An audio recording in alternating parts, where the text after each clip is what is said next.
सुरुवातीला जातोय अजित चव्हाण यांच्याकडे।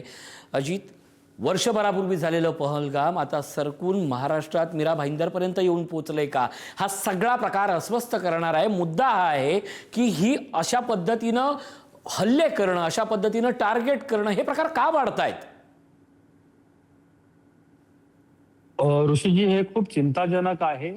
हे असं सगळं यामुळं होतंय की याचा विचार धार्मिक गुरु आणि ज्या पद्धतीनं हे सगळे तरुण अशा पद्धतीने जे हल्ले करतात त्यांची मानसिकता समजून घेऊन सातत्यानं त्यांच्यावरती जो मारा होतो की जागतिक पातळीवरती आपण असुरक्षित आहोत, आपल्याला टार्गेट केलं जातंय आणि आपल्याला एक प्रकारचं धर्मयुद्ध करायचं आहे आणि इतर सर्व धर्मियांना आपल्याला मारायचंय, हे जेव्हा सांगितलं जातं की काफिरांना जगण्याचा अधिकार नाही, जो आपला धर्म मानत नाही त्याला जगण्याचा अधिकारच नाही, मला असं वाटतं हे जे ज्ञान आहे ते या सगळ्याच्या मुळाशी आहे। आपल्याला ऋषीजी आठवत असेल, आपल्याला पाठ्यपुस्तकामध्ये महापुरुषांचा पराभव नावाचा एक धडा होता इयत्ता 10वीला। तर महापुरुषांचा पराभव त्यांचे अनुयायी कसं करतात याचं विदारक दर्शन हे सगळं आहे। मला असं वाटतं की ज्या पद्धतीनं प्रार्थनेच्या दिवशी एकत्र येणाऱ्या मुस्लिम तरुणांना जे काही चुकीचे प्रशिक्षण काही धार्मिक गुरूंकडून दिलं जातं, मला असं वाटतं हे चुकीचं आहे। मुळात इस्लाम हा शांततेचा संदेश देणारा, भाईचारा शिकवणारा असा। नक्कीच हे वाक्य सर्वात शेवटचं महत्त्वाचं आहे की इस्लाम हा शांततेकडे नेणार आहे आणि हाच शब्द घेऊन पैगंबर शेख मी तुमच्याकडे येतोय। खरं तर इस्लाम धर्म ज्याला आपण शांततेची एक विचारांचं प्रवर्तक मानणारा वर्ग असं म्हणून ज्याच्या अभ्यासातनं आपण शिकलेलो आहोत, त्याच मुस्लिम धर्मियांकडनं किंवा मुस्लिम धर्म यातल्या काही लोकांकडनं असे प्रकार का होत आहेत? नेमकं काय नेमकी विचारधारा येते आणि ती महत्त्वाची गोष्ट म्हणजे आपल्याकडे अशी सर्रास का दिसते? एक लक्षात घ्या की मी पहलगाम पासून सर्वप्रथम तर जे मीरा भाईंदर मध्ये ज्या काही गोष्टी घडल्यात या सर्वच घटनांचा जो आहे तो मी सगळ्यात आधी निषेध व्यक्त करतो आणि या गोष्टींचा इस्लामशी कुठल्याही पद्धतीनं संबंध नाहीये हे सर्वात पहिल्यांदा मी सांगतो। अशा ज्या काही घटना घडतात या घटनांकडे धर्माच्या चष्म्यातून न पाहता विकृतीच्या चष्म्यातून आपण पाहिलं पाहिजे की हे विकृती आहे, हे माथेफिरू आहेत, यांच्यावर कारवाई झाली पाहिजे, यांना कडक कठोर जे शासन आहे ते झालं पाहिजे। त्याही पलीकडे जाऊन या अशा घटनांकडे आपण ऍक्च्युअली गांभीर्याने पाहिलं पाहिजे। राष्ट्रीय सुरक्षेचा हा प्रश्न आहे। अशा पद्धतीनं जर बाहेरच्या कुठल्या संघटनांशी या पद्धतीचे लोक जर संबंधित असेल तर हा राष्ट्रीय सुरक्षेचा प्रश्न आहे आणि त्या पद्धतीनं त्या गोष्टी पाहिल्या पाहिजेत। आणि ज्यावेळी आपण म्हणतो की देश सुरक्षित हातों में है, तर मग अशा घटना का घडतात हा प्रश्न देखील आपण सरकारला विचारायला पाहिजे, ना की सरकारने या गोष्टीवर फक्त निषेध करून या गोष्टीची सारवासारव करणं। मला असं वाटतं की त्या गोष्टी चुकीच्या आहेत। दुसऱ्या गोष्टी महत्वाच्या मला या ठिकाणी सांगायच्यात की या पद्धतीची मानसिकता का निर्माण होते त्याकडे देखील एक आत्मीयतेने पाहणं देखील गरजेचं आहे का, की यांना नक्की काय दाखवलं जातं बुवा, की यांना हे दाखवलं जातं का की कुठला तरी आमदार म्हणतो मशिदीत घुसून मारू, कुठला तरी आमदार येऊन म्हणतो की लँड जिहाद, लव जिहाद अशा पद्धतीचं थोटांड काहीतरी सांगतो, कुठला तरी माणूस येऊन म्हणतो की आम्हाला लांड्यांची मतं नकोयत बुवा। या सगळ्या गोष्टी दाखवून यांना भडकवलं जातंय का याचा देखील गंभीरपणे जे आहे तो अभ्यास आपण करणं खूप जास्त गरजेचं आहे। एकीकडे आपण बऱ्याच ठिकाणी पाहतो की जय श्रीराम बोला म्हणून देखील मॉब लिंचिंग झालेले आहेत। कित्येक ठिकाणी आपण पाहतो की चुकीच्या पद्धतीने अशा घटना घडलेल्या आहेत। ही विकृती जी आहे ह्या जर थांबवायच्या असतील तर याच्यासाठी संवाद खूप जास्त गरजेचा आहे आणि मला असं वाटतं की या सगळ्या गोष्टींमध्ये सरकारकडून, जे केंद्रात सरकार असेल राज्यात सरकार असेल, यांच्याकडून मुस्लिमांच्या बाबतीमध्ये कुठल्याही पद्धतीचा संवाद नाहीये। जर होत काही असेल तर तो सुमार द्वेष पसरवला जात आहे आणि तोही चांगल्या चांगल्या मंत्र्यांच्या माध्यमातून, आमदारांच्या माध्यमातून, खासदारांच्या माध्यमातून हा द्वेष पसरवला जातोय। मग ह्या द्वेषाचे जे विधानं ही रोज दिवसा ढवळ्या सकाळी उठल्यापासून ते झोपेपर्यंत करतात, ही विधानं सगळी दाखवून यांना भडकवलं जातंय का याच्याकडे देखील लक्ष दिलं पाहिजे। आणि माझं असं म्हणणं आहे की याच्यासाठी संवाद जास्त गरजेचा आहे। जर मशिदीमधून अशा कुठल्या गोष्टी होतात जसे आमचे सहकारी अजित सर जे आहेत ते म्हणतात की अशा कुठल्या तरी गोष्टी होतात, मग त्या किती मशिदींवर आपण जे आहे ते नक्कीच थेट कारवाई केली, अजितकडे जातो. कुठल्या तुमचं मौलानांचं तुमचं म्हणणं बयान आपण माझ्यापर्यंत दाखवलं. पोहोचलंय. हा अजित देखील सर, प्रश्न मुद्दा हाच आहे की या सगळ्यातनं माथी भडकवली जातात हे जरी मान्य केलं तरी आजचा तो म्हणतो की होय मी कट्टर धर्मवादी आहे, मला आजचा आरोपीचं स्पष्ट म्हणणं आहे की तू कलमा पड.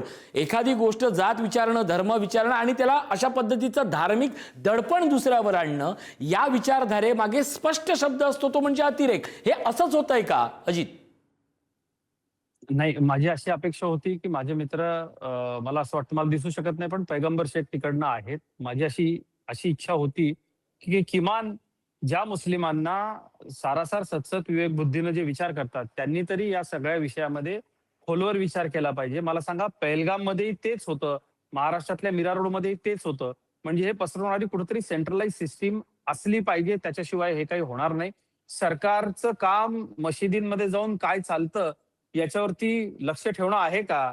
धार्मिक बाबतीमध्ये हस्तक्षेप झाला म्हणून मग तिकडनं ओरड होईल. अगदी. मला एक गोष्ट सांगा, कुठल्या तरी मंदिरात किंवा धार्मिक संस्थेमध्ये असं शिकवलं जातं का? मी ज्या मंदिरात जातो तिथं असं शिकवलं जातं का की तुम्ही एकत्र या आणि इतर धर्मियांना मारून टाका? मग आमच्या शेजारच्या बांगलादेशमध्ये फक्त हिंदू आहे म्हणून तरुणांना जाळलं जातं, म्हणून महाराष्ट्रात किंवा भारतामध्ये इथं त्याचा बदला म्हणून हिंदू एखाद्या मुस्लिमाला जाळतील का? तर जाळणार नाही. त्याचं कारण असं की अशा पद्धतीने धार्मिक विद्वेष कुठलाही पसरवला जात नाही. मला असं वाटतं की भारतामधल्या मुस्लिमांनी या सगळ्याचा निश्चितपणे विचार अगदी. केला पाहिजे.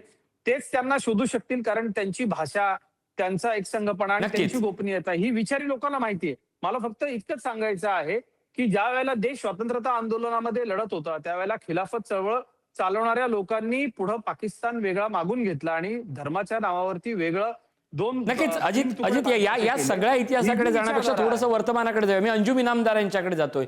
अंजुमजी, प्रश्न एवढाच आहे की कोणीतरी जात धर्म विचारून निष्पाप माणसांवर सुऱ्याने हल्ला चढवतात, त्याला कलमा पड म्हणून त्याच्यावर जबरदस्ती करतात. ही मानसिकता कुठली की स्पष्ट म्हणायचं की जिहाद आता दारावर येऊन थांबलाय आपल्या? नाही, याला आपण त्याशी आपण जोडू शकत नाही. सर, जोएब अन्सारी हा जे व्यक्ती आहे ज्यांनी त्या ठिकाणी आपल्याला सुरक्षा गार्डला त्यांनी मारलेला आहे, या ठिकाणी मी त्याच्यावर प्रश्न उपस्थित करतो. कदाचित त्याला धर्माची जाणीव नसेल. धर्माने अशा पद्धतीने एखाद्याला नाव विचारून कलमा पड म्हणून नका अशा पद्धतीने कुठेही सांगितलेलं नाही. कुराणामध्ये स्पष्ट सांगितलेलं आहे ते ला इकराहा फी दीन, ते दीन में धर्मामध्ये कोणती जबरदस्ती नाही. मग असं जबरदस्ती करून तर कुणी एखादा माथे फिरू, त्याला आपण माथे फिरूच बोललं पाहिजे. आता एखादा माथे फिरू जर तो धर्म विचारून त्याला बोलत असेल ते तुम्ही कलमा पडा म्हणून नाही का, तर त्याला धर्माशी जोडता येत नाही. कारण धर्माने स्पष्ट भाषेमध्ये सांगितलेलं आहे की दीन में कोणी जबरदस्ती नाही. आता दुसरी गोष्ट, या ठिकाणी आता अनेक मी लोकांच्या इथं बाईट वाचत बघत होतो, तुमच्या चॅनलवरती सांगत होते, तर त्यांनी पहलगामशी हा विषय जोडण्याचं काम केलेलं आहे. मी या ठिकाणी प्रश्न उपस्थित करतो, ठीक आहे, मारणारे जर धर्म विचारून त्यांनी जरी मारला असेल तर वाचवणारे पण त्याच धर्माचे लोक होते ना, मुसलमानच होते. तर ह्याला आहे ना हिंदू मुस्लिम धर्म आणि लव जहाद, कॉर्पोरेट जहाद अशा पद्धतीला जोडून मला वाटतं ध्रुवीकरण करण्याचं काम काही अगदी. आमदार लोक करतात. हे मला वाटतं कुठेतरी रोखला पाहिजे. दुसरी खंत या ठिकाणी एक मी व्यक्त करतो की तुरंत या प्रकरणाला डायरेक्ट एटीएसला देऊन तुम्ही तपासचं काम दिलेलं आहे. म्हणजे लोकल त्या ठिकाणी असलेल्या क्राईम ब्रांचचे अधिकारी असतील, पोलीस अधिकारी असतील, त्यांनी कोणतं यामध्ये तपास न करता ताबडतोब तुरंत एक प्रकारचा दबाव आणून नक्कीच हाच मुद्दा घेऊन मी पैगंबर शेख यांच्याकडे जातो. मुळात मुस्लिम धर्मियांमधले विचारवंत यांना शिकवला जाणारा इस्लाम आणि अशा प्रकारे जिहादी तरुणांना शिकवला जाणारा इस्लाम, असंच हे चित्र आता स्पष्ट दिसतंय. कारण ज्या पद्धतीनं एखादी घटना झाल्यानंतर इस्लामचं स्पष्टीकरण, त्याच्यातल्या शांततेचं प्रतीक आपण शोधत बसतो, मग ही माथी भडकवणारी विचारधारा ही आपल्या घरादारापर्यंत समोर येऊन का थांबली आहे पैगंबर? मी सांगतो की जे अजित चव्हाण म्हणाले की जर एखाद्या ठिकाणी धर्माच्या आधारावर विचारून मारलं जात असेल तर मशिदींमधून काय शिकवतंय त्याचं जे आहे आपण समीक्षा केली पाहिजे. आता एखाद्या ठिकाणी जय श्रीराम बोलून जर मारत असेल तर मग आपण कुठल्या धार्मिक स्थळावर जाऊन त्याची चेक करणार, बाबा कुठून हा माणूस शिकला? मशिदीमध्ये अशा पद्धतीच्या कुठल्याही गोष्टी ज्या आहेत त्या शिकवल्या जात नाहीत मुळातच. आणि जर कुठल्या मशिदीमध्ये अशा गोष्टी शिकवल्या जात असतील तर त्या मशिदी समोर आणण्याचं काम जे आहे ते सरकारचं आहे. दुसरी गोष्ट अशी की विचारवंतांना शिकवला जाणारा इस्लाम आणि धर्मांध जे कट्टरवादी बनवले जातात त्यांना शिकवला जाणारा इस्लाम निश्चितपणाने परिप्रेक्ष्य जे आहेत ते वेगळे आहेत. आता मीच या ठिकाणी प्रॅक्टिसिंग मुस्लिम असून बुरख्याचा विरोध करतो, बकरी ईदच्या वेळी बोकड कापले जे आहे ती प्रथा आहे त्याचा विरोध करतो. आता आम्हाला शिकवला जाणारा आम्ही जो इस्लामकडे पाहण्याचा जो आमचा दृष्टिकोन आहे हा निश्चितपणाने वेगळा आहे आणि हा पुरोगामी जे परिप्रेक्ष्य आहे ते इस्लामचं समोर आलं पाहिजे या विचारधारेचे आम्ही आहोत. मात्र हा इस्लाम किती जण पोहोचवण्यासाठी आम्हाला मदत करतात हा खूप मोठा संशोधनाचा विषय आहे. अगदी. राहिला प्रश्न ते पेहलगाम मध्ये आणि इकडे काही झालं त्या गोष्टीचा वारंवार आम्ही त्रिवार निषेध करतो. मात्र त्याचा आणि इस्लामचा दुरान्वय देखील संबंध नाही. इस्लामने नक्कीच कुठल्याही एकूणच पद्धतीचा या सगळ्या असं प्रकरणावरनं जोरजबरदस्ती संशयाची सुई कोणाकडे जाते आणि तपासाचे काटे कुठे जात आहेत यातनंच सत्य समोर येणार आहे. तुर्तास धन्यवाद सर्व मान्यवरांचे. अतिशय महत्वाचा हा सगळा विषय आहे आणि यातनं या सगळ्या गोष्टी आता समोर येत आहेत.